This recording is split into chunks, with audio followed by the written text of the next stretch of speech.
आप सभी को करवा चौथ की हार्दिक शुभकामनाएं। आइए सुनते हैं करवा चौथ व्रत कथा। बहुत समय पहले की बात है। एक साहूकार के 7 बेटे और उनकी एक बहन करवा थी। सभी सातों भाई अपनी बहन से बहुत प्यार करते थे, यहाँ तक कि वे पहले उसे खाना खिलाते और बाद में स्वयं खाते थे। एक बार उनकी बहन ससुराल से मायके आई हुई थी। शाम को भाई जब अपना व्यवसाय बंद कर घर आए तो देखा उनकी बहन बहुत व्याकुल थी। सभी भाई खाना खाने बैठे और अपनी बहन से भी खाने का आग्रह करने लगे, लेकिन बहन ने बताया कि उसका आज करवा चौथ का निर्जल व्रत है और वह खाना सिर्फ चंद्रमा को देखकर उसे अर्घ देकर ही खा सकती है, क्योंकि चंद्रमा अभी तक नहीं निकला है। इसलिए वह भूख प्यास से व्याकुल हो उठी है। सबसे छोटे भाई को अपनी बहन की हालत देखी नहीं जाती और वह दूर पीपल के पेड़ पर एक दीपक जलाकर चलने की ओट में रख देता है। दूर से देखने पर वह ऐसा प्रतीत होता है कि जैसे चतुर्थी का चांद उदित हो रहा हो। इसके बाद भाई अपनी बहन को बताता है कि चाँद निकल आया है, तुम उसे अर्घ देने के बाद भोजन कर सकती हो। बहन खुशी के मारे सीढ़ियों पर चढ़कर चाँद को देखती है, उसे अर्घ देकर खाना खाने बैठ जाती है। वह पहला टुकड़ा मुंह में डालती है तो उसे छींक आ जाती है, दूसरा टुकड़ा डालती है तो उसमें बाल निकल आता है, और जैसे ही तीसरा टुकड़ा मुंह में डालने की कोशिश करती है तो उसके पति की मृत्यु का समाचार उसे मिलता है। वह बौखला जाती है। उसकी भाभी उसे सच्चाई से अवगत कराती है कि उसके साथ ऐसा क्यों हुआ।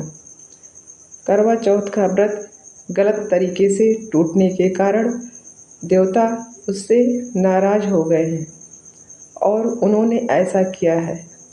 सच्चाई जानने के बाद करवा निश्चय करती है कि वह अपने पति का अंतिम संस्कार नहीं होने देगी और अपने सतीत्व से उन्हें पुनर्जीवन दिलाकर रहेगी। वह पूरे 1 साल तक अपने पति के शव के पास बैठी रहती है, उसकी देखभाल करती है, उसके ऊपर उगने वाली सुई नुमा घास को वह एकत्रित करती जाती है। 1 साल बाद फिर करवा चौथ का दिन आता है। उसकी सभी भाभियाँ करवा चौथ का व्रत करती हैं।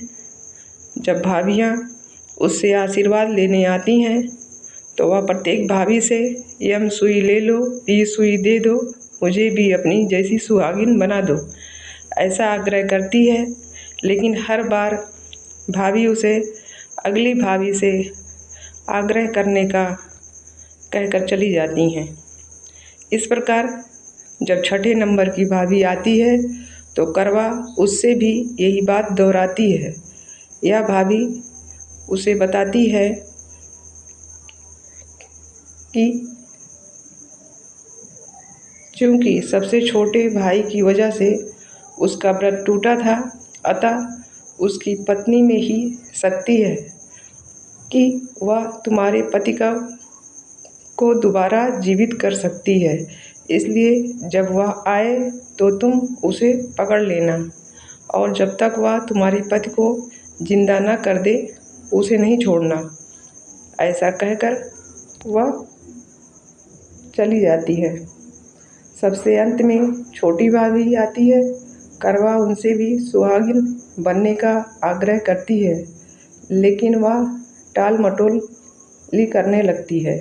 इसे देख करवा उन्हें जोर से पकड़ लेती है और अपने सुहाग को जिंदा करने के लिए कहती है। भाभी उसे छुड़ाने के लिए नोचती है, खसोटती है, लेकिन करवा नहीं छोड़ती है। अंत में उसकी तपस्या को देख भाभी पसीज जाती है और अपनी छोटी उंगली को चीरकर उसमें से अमृत उसके पति के मुंह में डाल देती है। करवा का पति तुरंत श्री गणेश कहता हुआ उठ बैठता है। इस प्रकार प्रभु कृपा से उसकी छोटी भाभी के माध्यम से करवा को अपना सुहाग वापस मिल जाता है। हे श्री गणेश, माँ गौरी, जिस प्रकार करवा को सुहागन का वरदान आपसे मिला है, वैसा ही सब सुहागिनों को मिले। बोलो करवा माता की जय।